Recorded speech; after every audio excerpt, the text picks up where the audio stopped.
So thank you so much, everyone, for joining us today. I'm really excited for this webinar because I think it comes at a timely time with schools reopening June 29th, and some schools all over the world are already opened. So we're really excited at TeachKloud to have Gillian here, who is a lawyer with decades of experience in litigation and regulation. And specifically, her experiences focuses on policy and procedures relating to regulation and compliance. My name is Wendy O'Kay. I'll be your host today. I'm the founder of TeachKloud, which is a management application for early childhood services. And I started TeachKloud during my PhD in early childhood education and really wanted to do it to support early childhood teachers, reduce their paperwork, support them with complying with regulations so they could actually spend more time with the children. And so I think it's really fitting that we're doing a presentation like this to once again support early childhood services in having a bit less anxiety when it comes to COVID-19 so that we can get back to doing what we love, which is educating and caring for children. So this slide here just shows an overview of the presentation. So we're going to be going through things like the general principles appropriate to COVID-19, all the way to communicating, how you should do that, and also all the way to post-infection procedures. The presentation will last for about 30 minutes, and then we're going to have 30 minutes just to answer your questions. Some people have already given us questions by email, but if you have any questions towards the end of the presentation, or even now, just leave them in the chat box and I'll be going through them and making notes of them. So that's kind of that's the procedure. I'd like to remind you that this is guidance only, so we are not providing legal advice, but this is our interpretation of the guidance that has been provided from different organizations such as the HSE. After this presentation, we'll also be making available a Word document. We'll probably send it in a PDF, but that will actually have everything that we talked about today and also some more detail on things that we couldn't go into. So you'll be getting, it's around a 16-page document, so it's really detailed. It has some screenshots and pictures to guide you along the way. And I'll also be sending a link either during this presentation or after it, where you can submit your email to get a certificate for attendance. So I'm done talking. I'm going to pass you over to Gillian now, who will take you through the presentation. Hello, and thank you very much for coming. It's a pleasure to talk to you today about COVID-19 and preschools and the return on the 29th of June of this year. There are special features that relate to small children, and I want to talk about those to begin with. Small children have two general tendencies. First of all, they tend to put things in their mouths. And secondly, they tend to seek physical contact with the people who are giving them care and with the people who are with other children that they come into contact with. Which means that when it comes to the virus and the risks that come with the virus, they are a special case because any interpersonal activity increases the risk of transmission. We know that we're in an arena where the baseline is that there is a risk. And the question is managing small children and that risk. Obviously, the closer the physical contact, the more likely it is that infection will spread from one person to another. So there are particular challenges when dealing with small children. One of the aims of this presentation and of the government's guidance, and I'm sure one of your aims as well, is to balance the need for a practical and sensible level of caution with the need to provide a supportive and nurturing environment for very small people, bearing in mind their particular features. Wendy has kindly mentioned the government's guidance, and there is quite a lot of guidance out there. And when you receive the Word document, you will be seeing links to the various agencies that have produced guidance. But I wanted to start really by having a quick look at what is the guidance and how does it apply to you?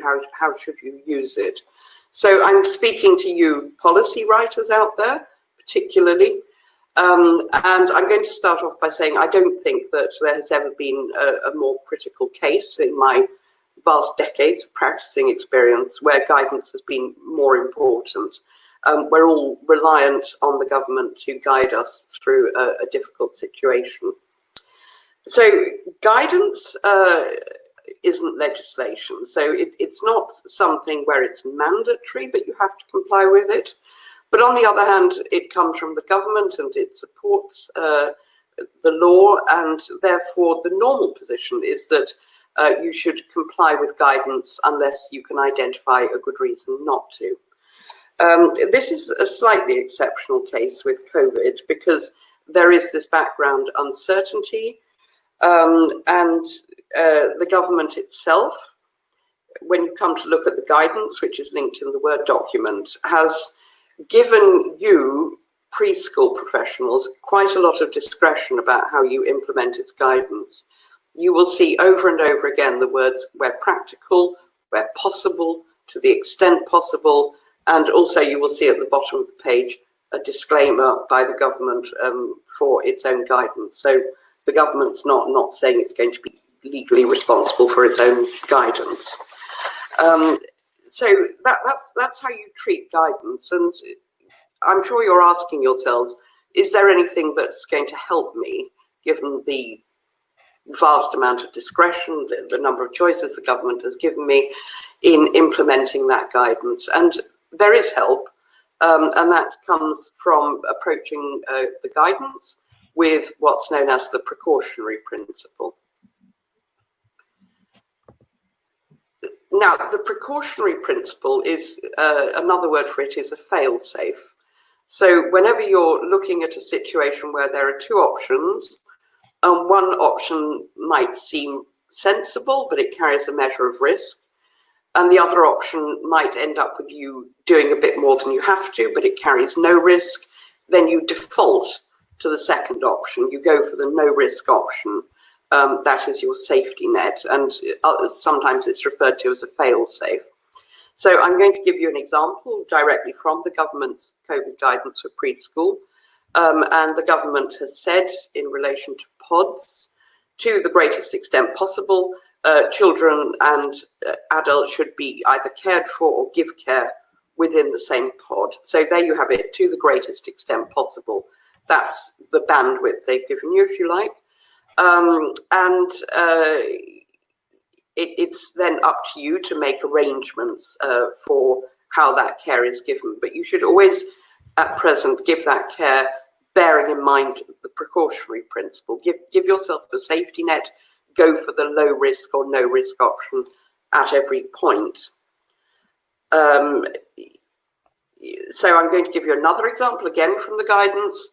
The government recommends that if you've had an outbreak, that there should be disinfection of common areas, corridors, canteens, that type of thing. And the government says you should disinfect those if there's been a confirmed case of COVID. But think about it this way. If you have 20 suspected cases of COVID, you're not going to wait until a case has been confirmed, are you? You're going to disinfect then and there. That's the precautionary principle in action, and that's how it operates, and that's how it provides you with a safety net. Of course, this is an evolving situation. So the guidance and the Word document you'll be getting states the position as at today, 17th of June 2020. But of course, this will be updated on a regular basis. And I wanted to talk to the issue of updates and frequency of updates. Now, COVID-19 is still not a very well-known disease. The state of scientific knowledge on COVID-19 is lacking in certain areas. For example, it's not known or it cannot be excluded that COVID-19 might be airborne. The government's current guidance is guided towards it not being airborne, to it being transferred by contact. So when we come to look at the requirements for cleaning and so on later, we'll see that there's an emphasis on contact surfaces, frequently handled items, that type of thing. But of course, the government's guidance might change, and it might change quite drastically. If it changed overnight from we think there's a risk, COVID can only be spread by touch, contact, to we think there's a risk that it's airborne, that's going to be quite a drastic change for you. So you need to have policies and procedures in place for updating. You need to have a stakeholder who is going to be responsible for updating and regular checks with government.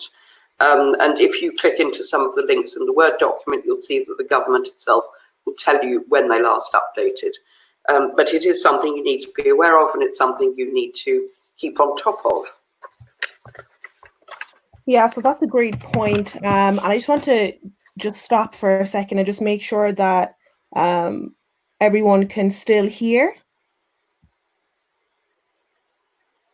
Okay, great. Okay, so yeah, that's a great point, Gillian. I'll just be checking in to make sure that everyone can hear and still see the slides periodically. So on TeachKloud, we've really ensured to revise the policies and procedures section. We'll be relaunching the app August 31st. And with that relaunch, we'll have a section where you can upload all of your policies, share them with parents, but also importantly, tell inspectors and parents when you're going to review those policies. We'll also have templates specifically for COVID-19, and you'll be able to ask parents to sign those policies and keep a list of all the people that have viewed those. So I think that's a really important point that Gillian made on just frequency of updates. Thanks very much, Wendy. Now we're going to come to the part of the presentation where we actually look at what the government is currently recommending. And I'm going to start by outlining, sketching in for you the general precautions that the government is recommending that you take. And these are all steps to ensure that you don't end up with somebody with symptoms of COVID within your childcare setting at any time.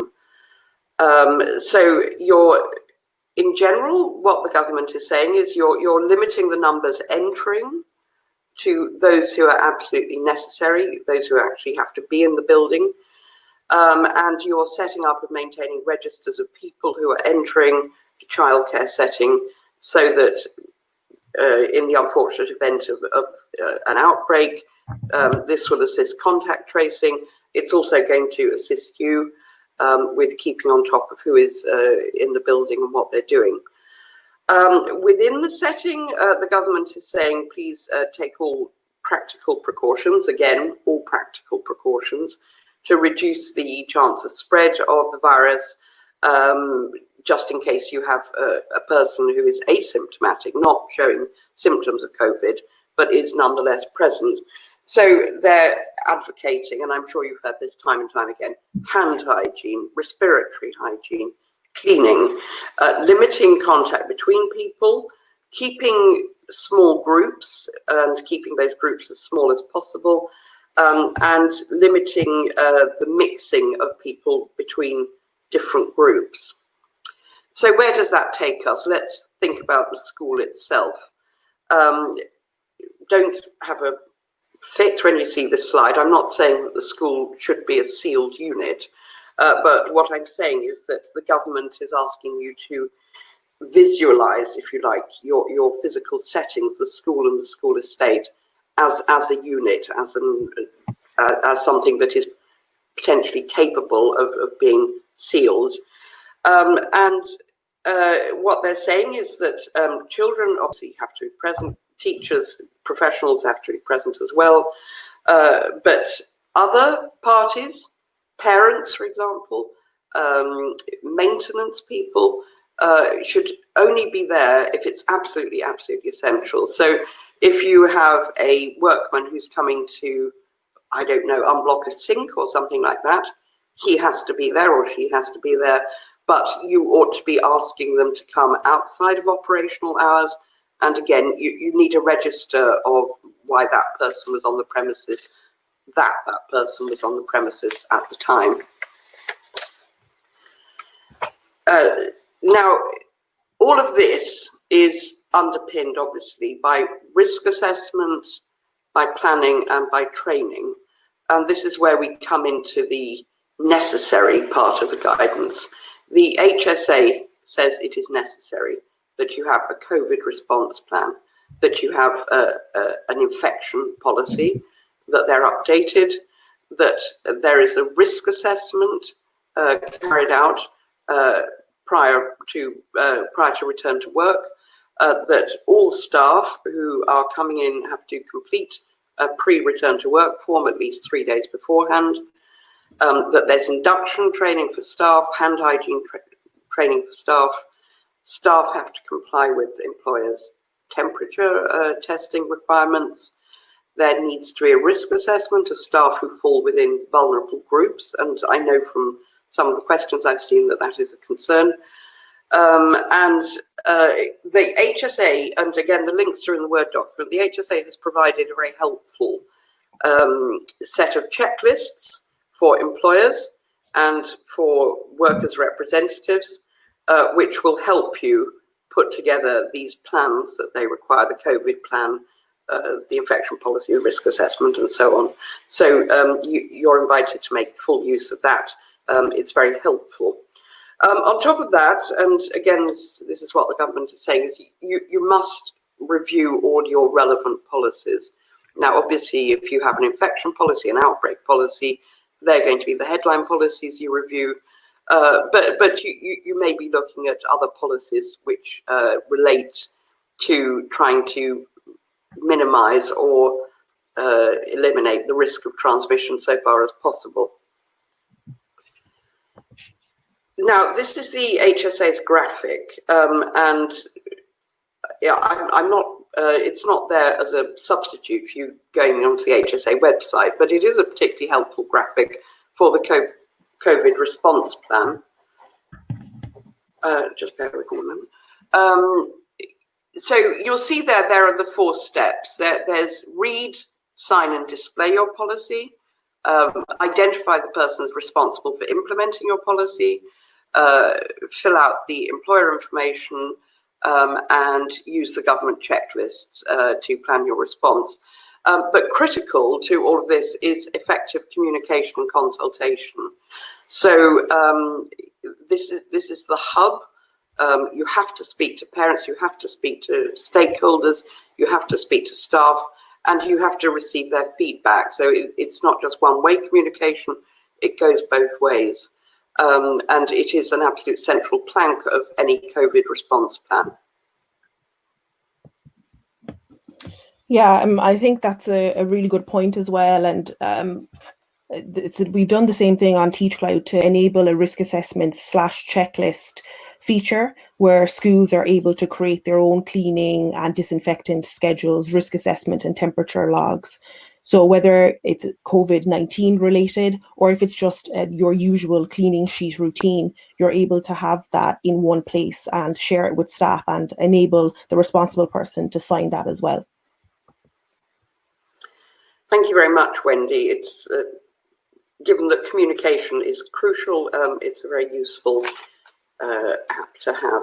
So let's talk about communication, let's talk about raising awareness, and let's talk about warning people. You have to tell staff, parents, and the children in a way that's accessible to them about COVID-19 and its symptoms.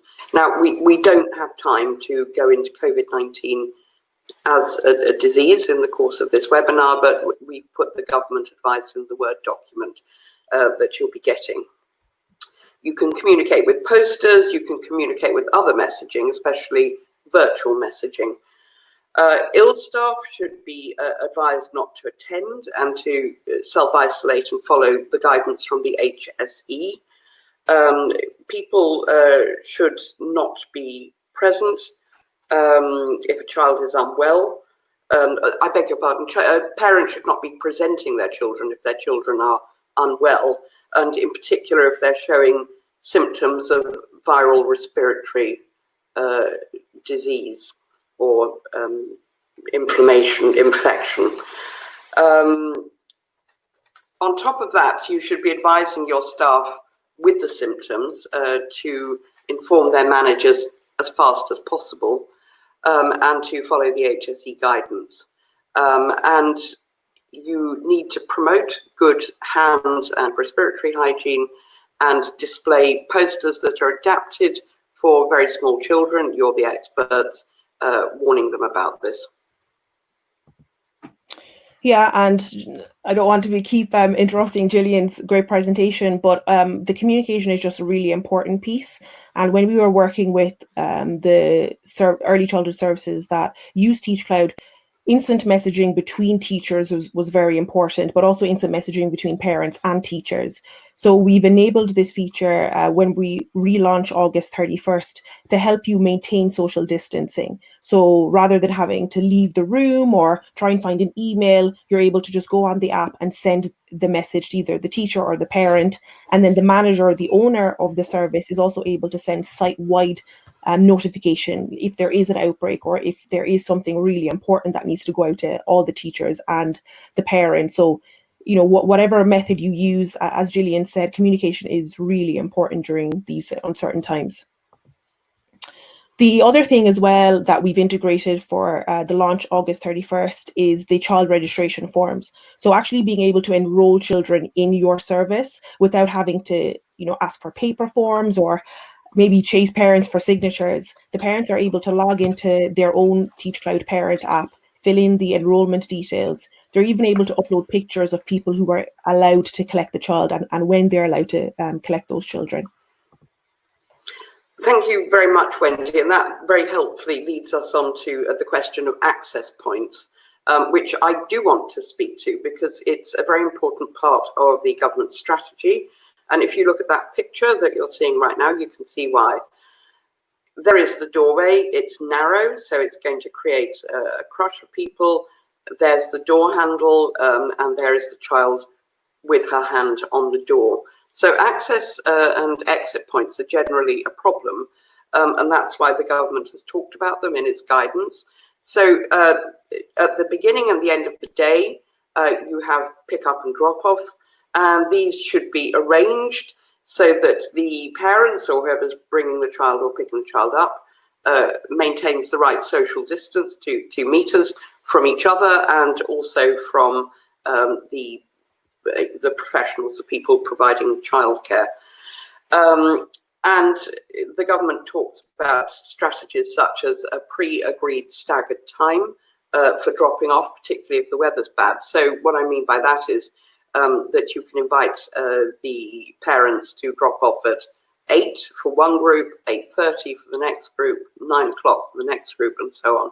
Staggered is a useful way of managing, having not too many people around an access or an exit point at any one given time. And also, please make use of virtual communication. That is one of the crucial tools for managing this situation. And there is advice on childcare workers collecting children who are brought either on foot or in a car while maintaining social distancing, and please make use of the advice the government gives you in that respect. Yeah, and I think even just talking about access points as well brings us to the other point of collecting, attending, and keeping those records. And again, in response to COVID-19, we've integrated a collection system where you're able to say, for example, if a teacher needs to collect a child from a primary school, you're able to map that out and have a schedule so that you have the responsible people. But also in the attendance section and in the enrollment section, you're able to specify specifically what parents can collect that child, and of course the normal attendants, sign the child in and out, have their parents sign to say that the child was in and out at that time. So yeah, I think that's a really important point again, Gillian. Recognises that there will have to be floating staff members who move from group to group and who may operate, for example, with one pod in the morning and one pod in the afternoon, depending on how you're structuring your day. This should be minimized as much as possible, and where you have morning and afternoon sessions, the room has to be cleaned and ventilated in the meantime. Children from the same household should be in the same pod if possible, and records need to be maintained of people in the pod because it's very hot on this. And you may have a situation where you have one pod in one room, but you may have a larger room where you will have to put in some form of partitioning, which shouldn't be floor to ceiling, but should nonetheless provide natural breakage, a natural break between pods of at least 2 meters. And now we turn to the social distancing rule. And of course, as I said earlier, the rule is 2 meters between adults. Now, the government recognises with children that they are not going to keep 2 meters between themselves. They don't require that. But adults on breaks, for example, should have 2 meters between them. Adults interacting at drop-off and pick-up, should have 2 meters between them. Within the pod, it's not possible to have children-adult social distancing, so that's not required of you. And the government recognises, for example, that at playtimes, young children are not going to socially distance from each other, although you should be staggering playtimes. So far as sleeping arrangements are concerned, you don't have to have 2 meters within the pod for the cots, but you do have to have 2 meters between pods, if you like. And again, for canteens and other communal facilities, you're trying to manage those key access points, entry and exit points, to avoid close contact as much as possible. So you will adopt whatever methodology works for your setting, staggering, for example, or having meals brought to rooms is another possibility. And adults, as I say, between themselves must observe the social distancing rules. So we now turn to the question of hygiene and facilities. And again, TUSLA is now very prescriptive about cleaning rotas and what records must be maintained, how often cleaning must take place. We can't here go into every single detail because the guidance is now extremely detailed. But let's start with a few basics. First of all, the children have to be taught how and when to wash their hands as far as possible, and also have to be taught about respiratory hygiene so far as possible. You should be supplying one-use towels and hand sanitizers outside the canteen, playrooms and toilet facilities. You should be controlling and maintaining hand washing facilities to make sure that they're clean at all times, and providing bins for the disposal of one-use towels. And in every room, hand sanitizers must be available, and hand washing facilities must be easily accessible. Again, you may be looking at staggering routines in order to minimize contact, but that is the importance of hand hygiene and facilities. And we now turn to look at the question of cleaning routines and cleaning documentation. So again, very prescribed now by TUSLA. They'll be the people inspecting you, so always refer to their guidance. But basically, they require an increase in the frequency and extent of cleaning regimes. They distinguish between cleaning and disinfection. So cleaning is something that should take place on a more regular basis post-COVID, but involves the use of household cleaners. Disinfection, the precise type of disinfectant is prescribed for you, and they are very keen to stress that disinfection does not replace cleaning. So it's not either or, it's both. So what the new regimes must include, for example, is cleaning of regularly touched objects. And here in the picture, we have a perfect example. It's a door handle, touched hundreds of times a day. Other examples are, for example, desk and tabletops, where you're using e-learning tools. Screens are a very high contact point, and you must pay particular attention to these areas. Cleaning should be carried out as per the picture, wearing rubber gloves, and the routine for taking the gloves off is you wash your hands with the gloves on, then you take the gloves off, dispose of them, and wash your hands after the gloves have been removed again. And let's turn to the particular issue of play equipment and learning materials. And again, the guidance has shifted from being somewhat unrealistic to being more realistic in the last week or so. So, for example, TeachKloud does recognise that some children will have to bring comfort equipment from home, stuffed toys or whatever it is. It recognises that you can't do without them completely, but it does go into fairly extensive detail about the cleaning regimes. Soft material, where washable, must be washed on as high a temperature as possible, and you must have routines for that. You should try to avoid the sharing of learning or play equipment between children, or if you can't restrict that, then try to restrict, or you must restrict, the sharing of equipment between pods. Those which can be cleaned in a dishwasher should be cleaned in a dishwasher. You should clean containers regularly. Material not in use should also be cleaned to avoid dust and the buildup of germs on its surfaces. Anything that's visibly contaminated by whatever it is must be taken out of use immediately and cleaned. And there is considerable guidance on how to clean and disinfect play equipment. I'll deal very quickly because I saw the Play-Doh question come up. TeachKloud says we recognise that you're not going to be able to, that there are times when you're going to have to use materials such as Play-Doh.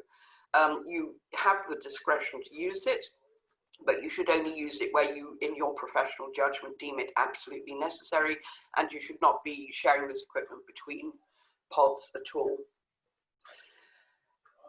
And again, I'd refer you to the guidance on play equipment, and now let's have a look at what happens in the worst case scenario. So you are required by law to have a COVID response plan, and TeachKloud also wants you to go right back and have a look at your general infection policies and to amend them if necessary to deal with the COVID situation. But you are required to have this plan on how the setting will manage. Now, if the worst happens and you have to become isolated as a setting, the government wants you to look at how you deal with the core services, which they define as accommodation, food, laundry, cleaning, showers and toilets. And you are also required to have a policy for what happens if staff become ill, or there's a need to restrict staff movements because you've had an outbreak. All your childcare workers have to be aware of the implementation of the COVID response plan and they may have to be taught how to manage, or they will have to be taught how to manage children who may display symptoms. And this is about the only time where the government says you must, at this point, wear a mask. Generally, they're not keen on masks in the child to adult interaction, only masks adult to adult. But if you've got a child displaying symptoms, the person looking after them until they can be picked up should be wearing a mask. If a child displays symptoms of an acute respiratory infection, or I'm going to say any respiratory infection basically, they should be taken to a pre-identified isolation room. Their parent should be called, and a member of staff wearing a mask should be waiting with them. If staff display symptoms, you have to ask them to go home, and you have to provide them with as isolated a space as possible, for example, another office, while they're waiting, for example, for somebody to pick them up. And finally, we come to what actually happens in practice when you've had an outbreak. We obviously hope that you don't get an outbreak, but at this point, you'll be relieved to know that the responsibility is less on you and more on the public health team. they come in and they take over. And the government has given detailed guidance on cleaning and disinfection in the event of an actual outbreak of COVID. So they've also gone into some detail about how to deal with laundry in that particular instance and how to dispose of waste safely. Long story short, it has to be left for 3 days before it can be collected. So that was your whistle-stop tour. Thank you for watching our webinar on COVID-19, early childhood services and practical guidance. If you have any questions on future webinars or on TeachKloud's management and compliance app for early childhood services, please send an email to info@teachkloud.com.